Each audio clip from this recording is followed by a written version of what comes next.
Hello and welcome to Nikon Report, your weekly round of all the latest Nikon news and all other photographic announcements that we found interesting. It's Konstantin here. And this is Becky. All right, and let's get straight to it. Apparently, there's a Nikon Z8 service advisory just popped up literally last Friday morning. Yeah, so for those of you who haven't seen it, it's not a big deal. Nobody panic. Really small thing, but we're going to tell you anyway. So they've said, thank you for choosing Nikon for your photographic needs. Users of the Z8 mirrorless cameras have informed us that in some rare cases, a lens cannot be mounted on the camera because the lens cannot be rotated to the locked position. This is one of those, and I'm not quoting here, but this is one of those issues where if your camera is affected, you would know immediately that you cannot mount a lens on your camera. So if you've got a Z8 and your lens can be mounted on the camera, then you're probably fine.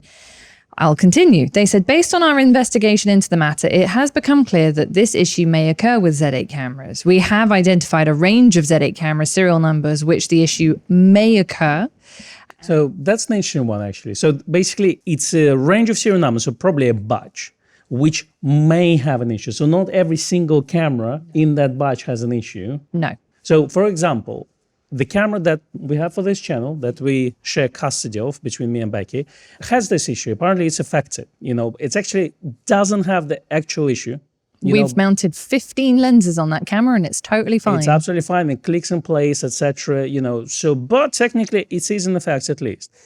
That means, do we have to send the camera to Nikon if we have an issue or not? Technically, no, but I will tell you that Nikon will obviously repair any cameras that are in the affected serial number batch, whether you have the issue or not, just to be sort of better safe than sorry. So if your camera does fall in one of the serial number batches, you can check it on the Nikon website. There is a link to type in your serial number and you can check it. Then what will happen is a little bit like with the procedure of the Z9 recall, where they pop you in a queue. As soon as they're ready to do your service, they'll send you a label, they'll pick up the camera from you, they'll do the repair immediately, and they'll send it straight back. And length of time is usually about a week's turnaround time because they don't actually request your camera from you. They don't send you a label until they're ready to do your repair. So as I say, you won't be without it very long if that's the case.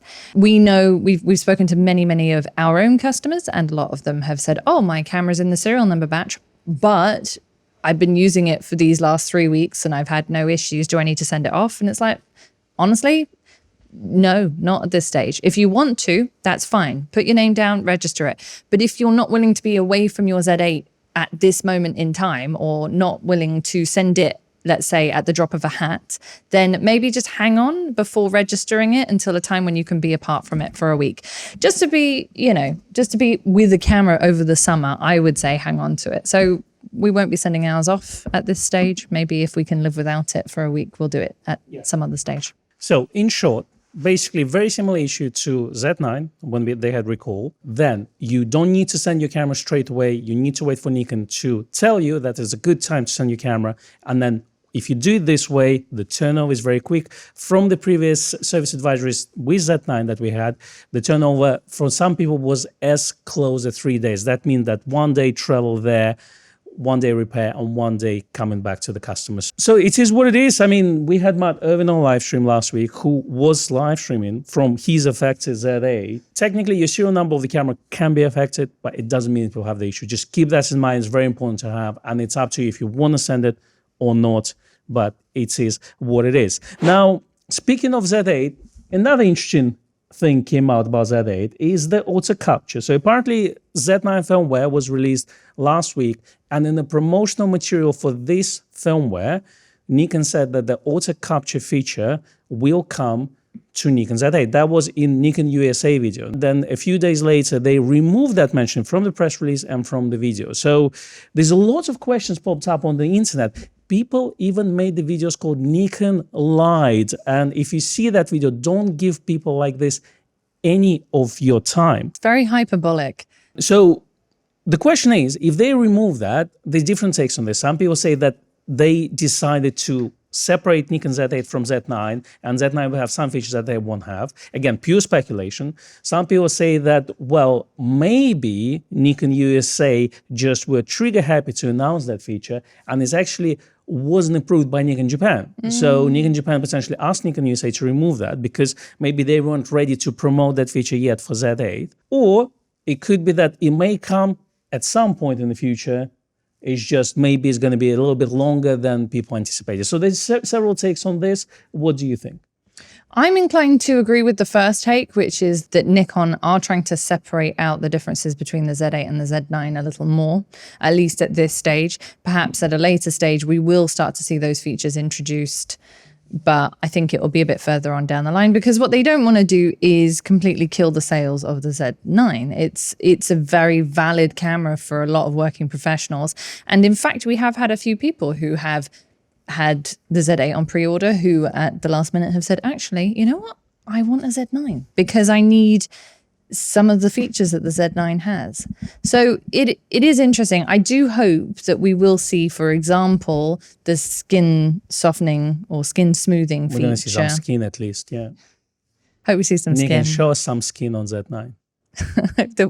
I always see some skin smoothing, and I hope that we see the airplane detection mode in the Z9. I hope those do come to the Z9. But what about Z8? It seems like it's been all forgotten. Which came out 2 weeks ago, but it's fine.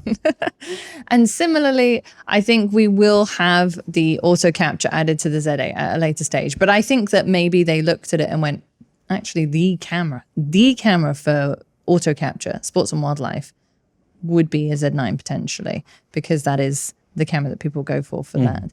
Saying that, as Matt said, it would be nice to have the cheaper camera have the auto capture because that's the camera that you wouldn't mind losing. I think I'd mind losing my Z8. That's true. I mean, I tend to agree with Matt and Seth on this one as well and disagree with you. I think that potentially Nikon USA was just trigger happy announcing that feature and it's just not ready for Z8 yet. So I think it will come to Nikon Z8 100%. But again, pure speculation at this stage. One of the concerns about auto capture on Nikon Z8 was actually the battery life of the camera, because obviously it's got a smaller battery. And because camera has to use the battery to have that function and look for any action, movement, etc. Indeed. Then, potentially the battery life would be a lot shorter. Now, in this case, I don't know. I think the test will show us. Obviously, Nikon published their Z9 battery life with auto capture enabled. So you can have a look at this, especially, I think Richie mentioned it in this video. So of course you will get maybe half of the time or even less. But at the same time, if you connect your camera via AC adapter, EH8P, for example, or if you don't need the camera to have this feature for a very long time. Yeah. So for example, a football game, which is 90 minutes, Yes. with a break. So it's half an hour, let's say 2 hours. If the camera can last that, then it's probably not an issue. And if you need it to last longer, you can always attach a battery pack to do that. So Well, that would be my point. exactly. So I don't think it's a valid reason to remove the auto capture from Nikon Z8. I think it's, of course, we should expect it that the camera will last less because it's got a smaller battery, but it doesn't mean there are no workarounds at it, or if it can't be just used with one battery inside the camera, it still will work. And as long as you don't need it for a long time, that will be absolutely usable. There we go. Tell us what you think about this particular conundrum in the comments below. Now, with all the Z8 news, apparently people forgot that actually some lenses were announced last week, and one of them was Z70-180, which is directly competing with the 70-200 2.8S version. Obviously, 70-180 won't beat 70-200, but it's obviously a lot cheaper as well, so keep that in mind. But there's some comparison came out of the two lenses, and there's some interesting takeaways from this. So we're going to put the specifications on the screen for you to look at. But obviously from the obvious one, from the size and the weight, and 70-180 is smaller and lighter, as well as the filter diameter is 67, so 77 millimeter side. It also doesn't have a tripod foot, which 70-200 has. Now, one thing that I've missed in the announcement is the 70-180 doesn't have VR, and that means it will rely on the vibration reduction on the camera. It's all nice and dandy if you have a full-frame Nikon Z camera. However, if you are a DX user, then It's a bit annoying. you need to keep that in mind. Now, do you want to spend another £800 or so extra to have a vibration reduction on your unit or not? I probably would upgrade to a full-frame camera instead, but you do you. I would just stick with my 50-250 VR if that were the option. The thing is that, okay, the 50-250 is a plastic lens. It's a variable aperture lens. It's a kit lens. There's a number of reasons why it's the price and the sort of selling point that it is. The 70 to 180 is a 2.8 lens, so it's got that as its advantage, but it is bigger and heavier. And I think that most DX users, considering the size of the DX cameras in the Z lineup, won't automatically go, oh yes, I must have a 70 to 180 f2.8 in my collection.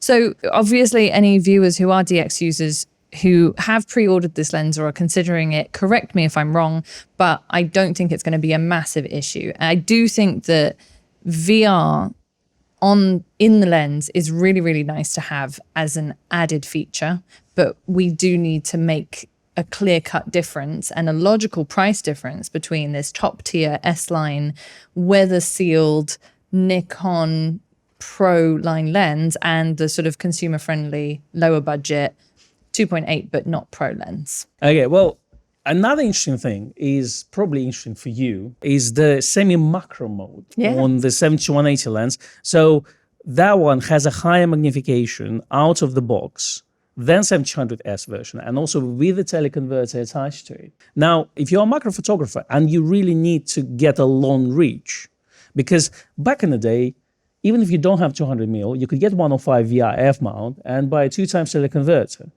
And then it would give you a longer range. Now, 105Z version doesn't take teleconverters. No, it's a darn shame. Exactly, but 70 to 180 does. And in this case, 180 becomes 360 and also 0.95 reproduction rate. Yes, obviously it's not a true macro lens in that sense, but it's close enough that for most people, except perhaps scientific field macro photographers, will be very, very happy with that as a solution. Although it's also not necessarily been pitched as a replacement for the Nikon native 70 to 180 f-mount macro lens.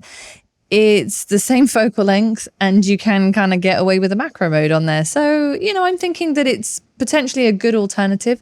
I will 100%, I can guarantee you, I will 100% be doing a comparison between those because I've loved and used the 70 to 180 back when I had my D850 and I'm really looking forward to this one. I bet you will, and I'm sure you will tell all us about it. I will. I'm going to drag you along for it as well. Oh, absolutely. I am looking forward to it. Now, coming back to the weight a little bit. So yes, it's about 800 grams for the 70 to 180 lens and 7200 is 1,440 grams. So quite a bit of a difference. So actually, if you already have 7200 2.8S lens, you don't need to downgrade to 70 to 180. And I was surprised to see the comments under that announcement saying, well, I have 70 to 200, I won't sell it. Of course you don't need to, you got a better lens. However, if you are planning to buy a lens in that range, now you suddenly have two 2.8 lenses in 70 to 100 range. And in this case, well, if you need a macro, that would be an interesting incentive. And if you need a slightly smaller Leica lens as well, 70 to 180 is quite a compelling choice. It's looking rather attractive now, isn't it? I mean, absolutely. We do have the 70 to 300 made by Tamron that is a kind of general, also doesn't have VR on the lens, but a general purpose travel lens. It doesn't take teleconverters, etc. So I do think that this offers something for twice the price. It offers something that we don't have existing in either Nikon native or compatible third-party brand mounts. I'm looking forward to this lens. I know it's an odd one. It was one that we weren't expecting until the 17 to 28 came out. And then suddenly it appeared on the roadmap and we were like, absolutely. Suspicious. Yeah. But I am excited about it. And since you like macro and I'm a portrait photographer, we have those character arcs in this channel. Then looking at both lenses, they both have 9 diaphragm blades, which is, in a way, tells me that bokeh could be very similar. But I personally would want to compare those two lenses and decide. I know that a lot of professional photographers, they just buy the holy trinity of 2.8 glass and just will stick to them. And a lot of people use 70-100 as a portrait lens, which I do prefer primes personally, but it would be interesting for me to compare. Now, I heard you mention as some sort of Tamron lens. And if you ever heard of a new term that's been used on the internet nowadays, which is called Tamrecon, and that is associated with the holy trinity that Nikon has that apparently based on Tamron designs. Now we finally got actually the lens design diagrams and the elements, which basically comparisons of the Nikon Z mount version of 70-180 and the Sony E mount from Tamron version of 70-180. So if you look at those images, they look pretty similar. Obviously, the glass elements are called slightly different, but they all pretty much do the same thing. Now, if you look at the MTF charts as well, they look pretty much identical as well. But keep that in mind that obviously Nikon is using their own autofocus system, their own weatherproofing, and their own case design as well. So while it's much easier to say that it's just Tamron lens in a Nikon skin, is actually there's a little bit more that goes into it, and there are plenty of articles available discussing that. So if you're not 100% sure, definitely have a look at our previous Nikon reports and do your Google search, because there were quite a few articles when the first original 28 to 75 came out. Now, people also did comparisons with Z180 to 600 lens and Z100 to 400 lens. Now, while those lenses are slightly different, what I personally would like to do and would like us to test is how those lenses compare. In our previous reviews where we compared f-mount 200 to 500 lens and f-mount 80 to 400 lens, we said that if you don't mind the size and weight, and you shoot mostly on a longer distance, then 200 to 500 is a better choice, and also it was cheaper as well.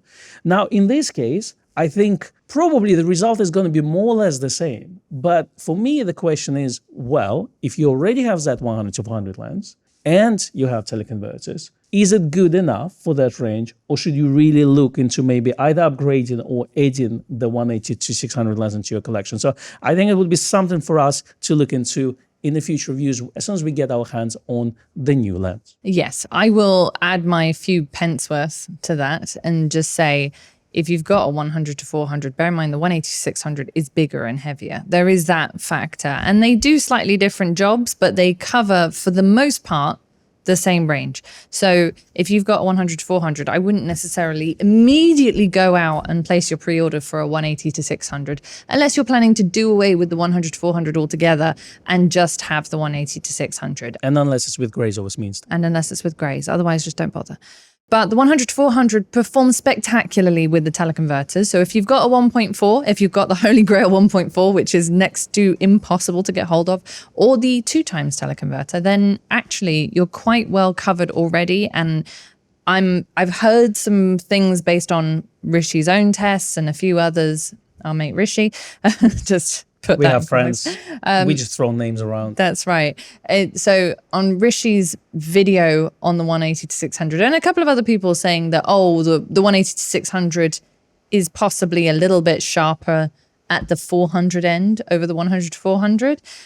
But I would take that under advisement until you actually have a chance to try it out yourself, because it is going to be a considerably heavier weight to carry around with on a day trip, for example. Absolutely.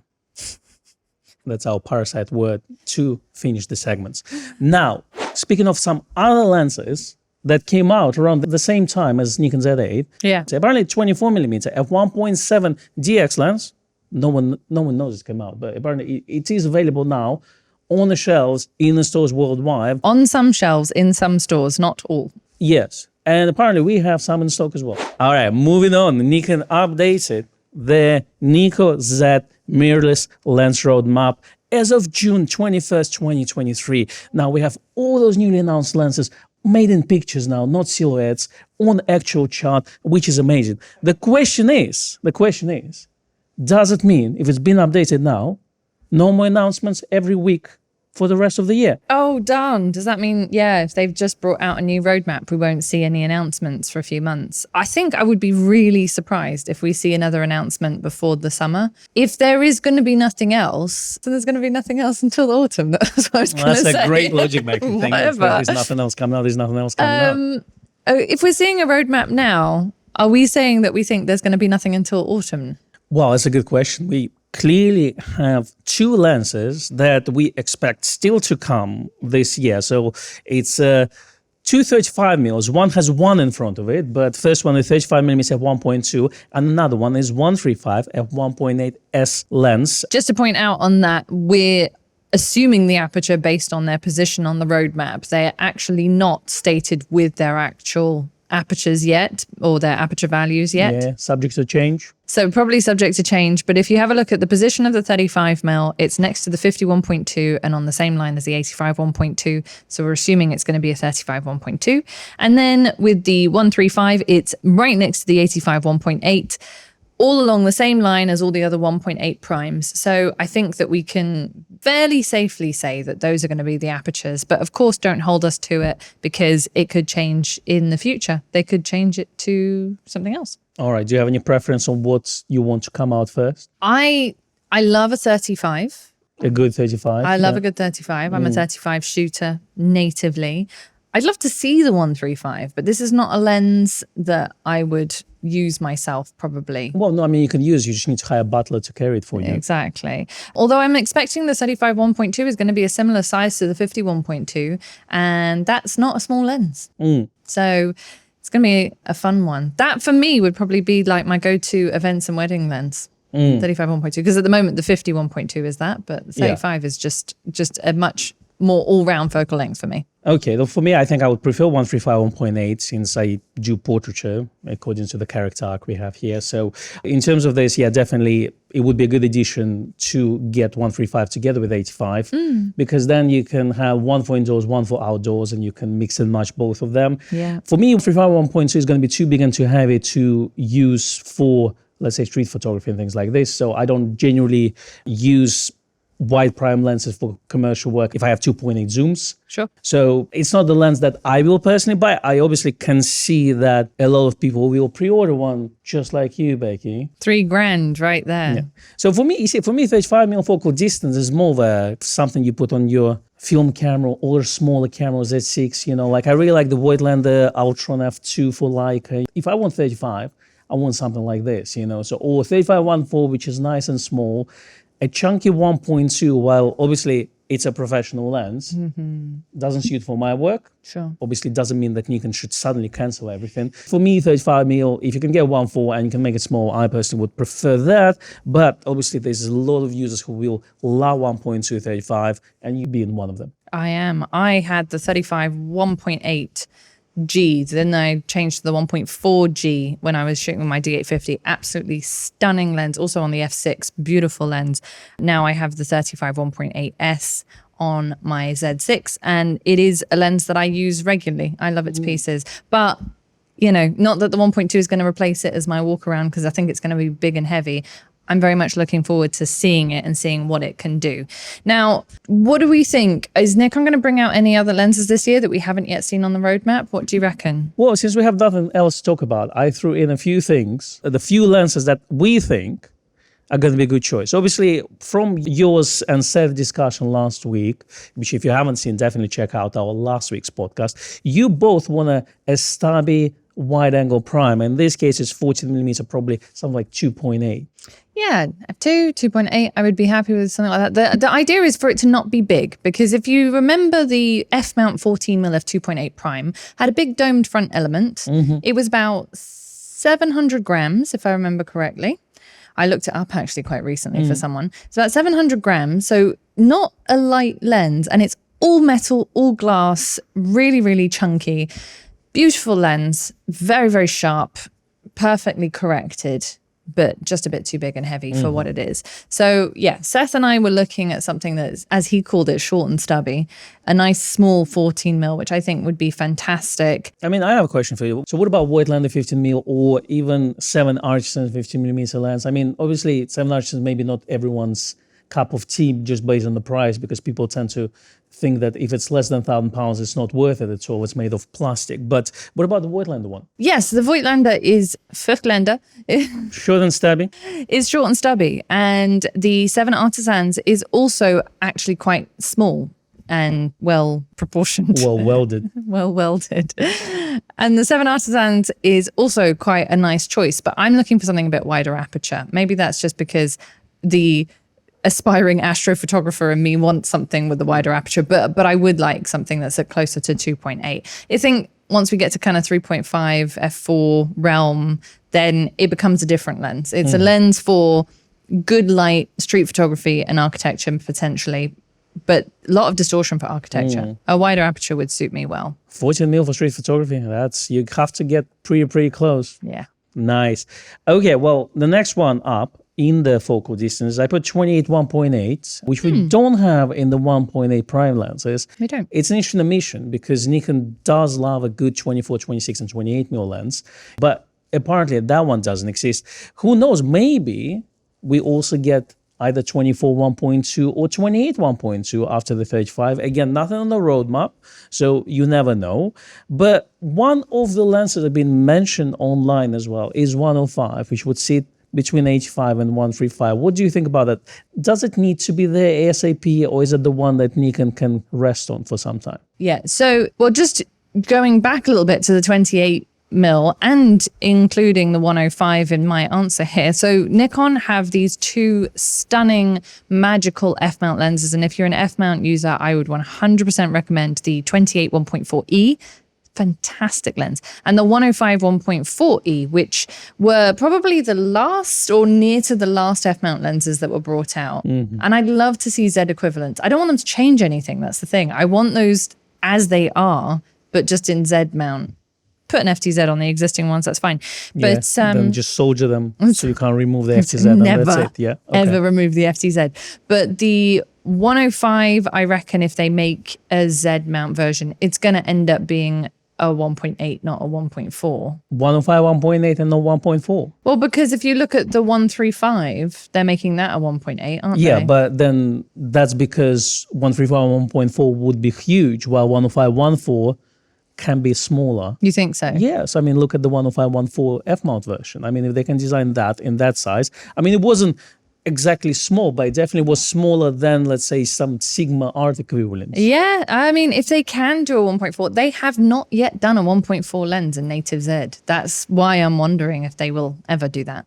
I wonder if they can do 105, 1.2 even. I mean, it's going to be slightly bigger than 85 that you already have. It's going to be a monster. But you never know. Okay, I got your point. Now let's go to 200 mils. I personally would want to get a replacement of 200mm f2.8G, which is in some circles, we hang out in different circles, but in some circles it's considered to be a legendary lens, and a lot of people tend to hold on to this one, so there are not many around for sale on auction websites like... Rhymes with B-Bay. Starts with E and ends with Bay. Now, the 200 f2 is one of those lenses that was recently officially discontinued by Nikon, along with the 300 2.8 and a whole host of other lenses that we didn't expect to be discontinued officially at this point, but are now no more. And the 200 is a kind of holy grail lens for a lot of people, but it's so big and so heavy. By far, the sharpest best, even across other brands, the sharpest best 200mm has been reputed to be. But they would have to make it smaller and lighter if they're going to do it in a head mount, because it's not hand-holdable as a portrait lens. I think originally it wasn't designed as a portrait lens. I think it was designed to be used in kind of indoors sport arenas, True. I guess volleyball and things like this. Absolutely true, yeah. It's kind of later on where people decide, well, why not just get a massive chunky lens and shoot handheld for portrait work? And it does compress the background really, really nicely. Now, a public service announcement, if you've got a lens like this, so a long telephoto lens with a good fixed aperture like 200 f2 or let's say 500 f4, etc., you need to use those lenses pretty much once a month at least. If you don't use it very often, take it out, run the focusing for 5-10 minutes or so, just to grease the motor inside the lens, because we hear quite a few stories where people don't use the lens for a year and then the autofocus motor starts to squeak or completely fails, and that is an expensive repair within £400 to £500 or so. So just keep that in mind. If you've got some lenses like this, definitely use them every now and then. Now let's talk about macro lens. Yeah, 200 macro is one that was discontinued a few years back. They never made a G version of it in the F mount. They stuck with the AFD version, and they produced that right up till the last. And it's definitely missing for some of the longer insects, I would say, particularly now that the 105 macro in Z mount doesn't take teleconverters, because we kind of got around that with the F mount. It was like 200 f4D macro, great lens, but bit slow considering that it's supposed to be for things like mayflies, dragonflies, butterflies, insects, all the flies, bees, etc. Bees, knees, and so on.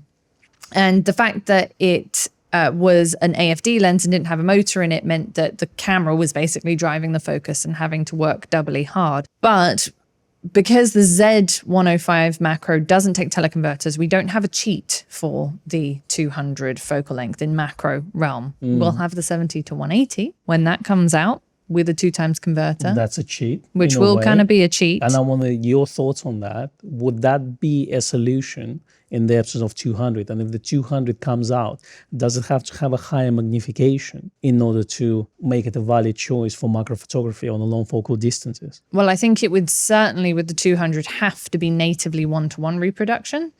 And then on top of that, it would have to take teleconverters. So if you want a true 200 macro, then I think that that would be a really nice call for Nikon to kind of support macro photographers. Obviously, a lot of people talk about tilt shift lenses as well. Yeah, I mean, those ones, it seems like they're not on the radar from Nikon, but I think they will probably update the Nikon Z lineup at the end of the year with the newcomers, which we don't know of yet, obviously, and now we're just speculating. So who knows, maybe they'll come into place. But the 19mm tilt and shift was one of the last lenses that Nikon released together with 28 and 105 1.4Es. So that one is highly regarded. Now, one thing that I like to see is a lightweight 600mm f6.3, since we have 400mm lightweight and 800mm lightweight. So it would be nice to add this one into the mix. And then you have that kind of less expensive Trinity and then obviously the most expensive Trinity. So I think it would be nice to have. Now, do we need 300 and 500mm focal distance lenses since Nikon decided just not to release them at all? Yeah, so Nikon had some logical thinking behind that. Apparently,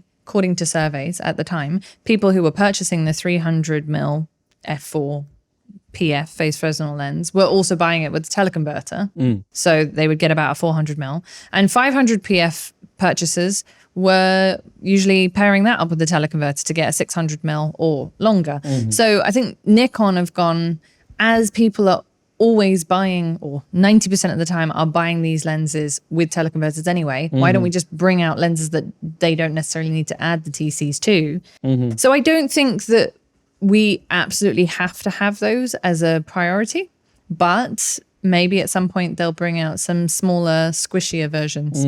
Okay, so the one lens that I personally was quite interested in is something like 300 f4.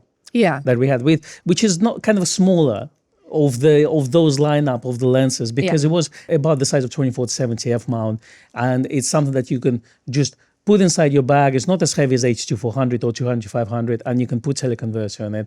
And it's kind of one of those cheat codes, as we would say, you can take with you if you want to be lightweight. Indeed. I personally would love to see that lens. I agree that maybe we don't really need to see 500 as much, but I'm sure that people in the comments below will tell us that they miss those lenses very, very much. Now, what I would love to see as well is more pancakes or muffins, please. So we got 28 and 40mm as well as the 26mm full frame lenses. We now have 24 1.7, which we would call a little muffin lens as well. So do you think we need to see more little prime pancake / muffin lenses at all? Maybe a donut lens? They could do something in the 21, let's say, focal length. I think they'd be able to make that small and muffin size potentially. Pancakes tend not to be much bigger than about 50mm. I don't see, we used to have a 50mm pancake lens in the AIS manual focus line. What focal lengths are you thinking? Well, I think I like a good 21. I mean, I do have a weight lens, the 21 3.5, which is really, really nice. It's not for Nikon mount, but you can use it on Z camera. Sure. Via adapter. So, but I guess if you got 40mm, I don't really see the need for 50 personally, but I guess, yeah, you're right. If we start to get longer, then maybe you won't see that. But to be honest with you, 35, give me f2, size of a 35 f2D lens. Yeah, we don't have a 35 pancake. I would love this because again, 35 1.2, it wouldn't be a lens for me. I mean, I know that there's use for that, but it's just for me personally, I would prefer something smaller. Again, 35 1.8 lens.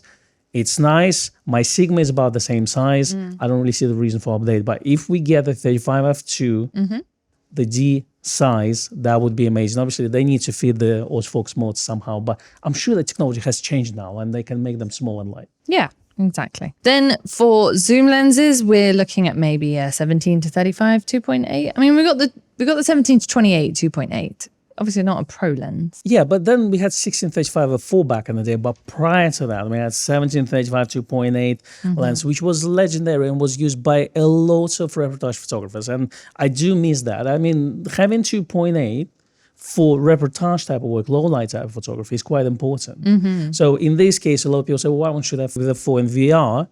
Yes, but that particular lens was also smaller, and stubbier in a way than 1635 lens, So I personally would love to see that particular lens. 1728 is not a wide range for me. 1424, again, it's more of an ultra wide angle. So for social photography, 1735 or 1635 2.8 would be a perfect fit.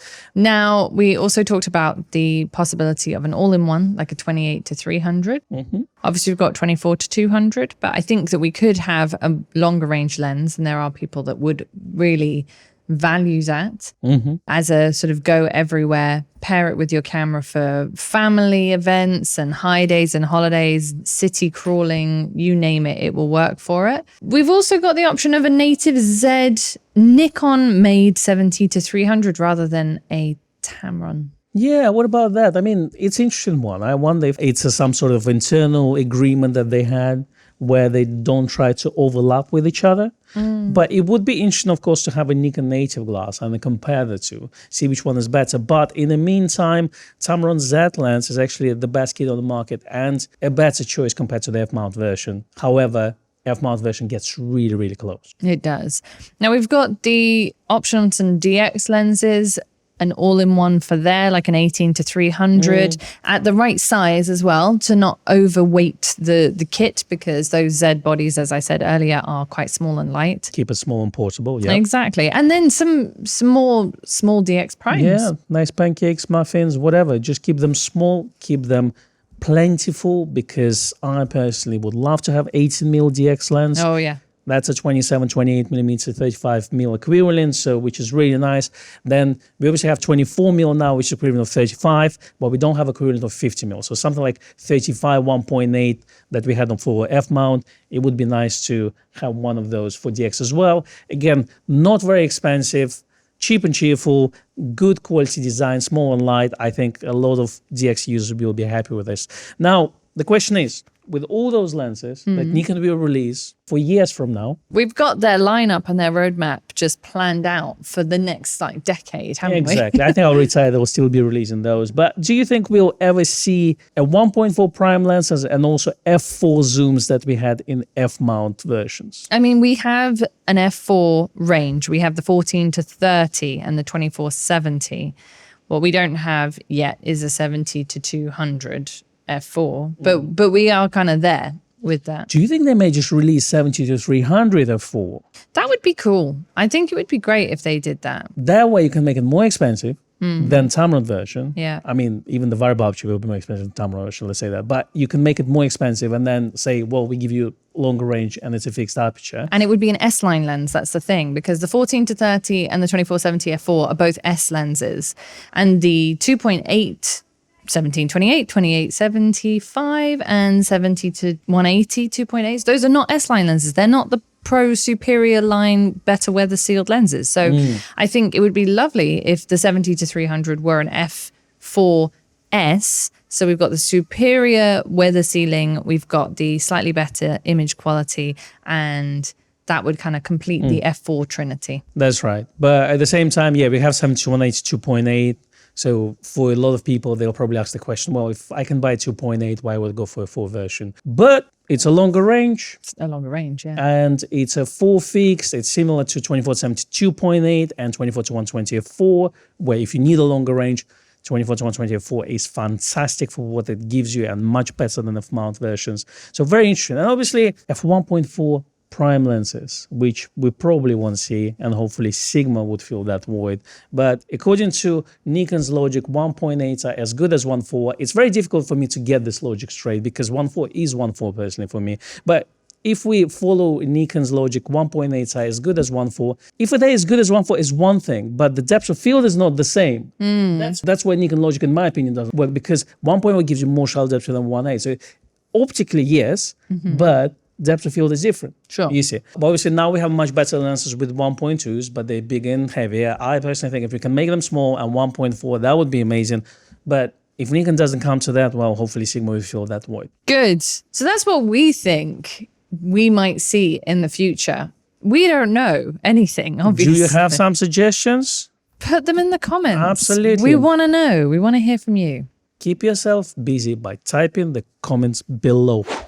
Whew. Okay, next one up is Nikon Japan. Got some news for us. They resuming the orders for Z400mm f2.8 and SB5000 flash guns. Now, back in the day, about a couple of months ago, Nikon said that we just can't make enough, so we won't take the orders from the dealers. And that was in Japan. And now they said we've made enough. Now dealers can order from us again. Which is great, because we've continued to order from them throughout this time period. We just haven't had anything. So exactly. this is great. Now, fantastic. yes. Now for some third-party news for you. Fotodiox have announced a new Profusion Sony E lens to Nikon Z camera smart focus adapter, or smart autofocus adapter.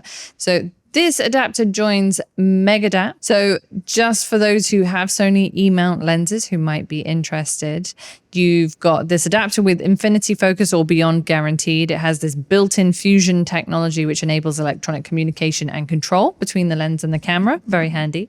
Restores all the automated functions on most lenses such as AF, aperture control, image stabilization, and more with compatible lenses. And it is a precise fit and solid all-metal construction with chrome-plated brass mounts for a secure and solid fit. All right, so it's $250. That's the cost of it. And Fotodiox is American company. We don't know where those adapters are made, but I guess if you were on the fence of getting some adapters made in other countries, then I guess you can get one of those instead.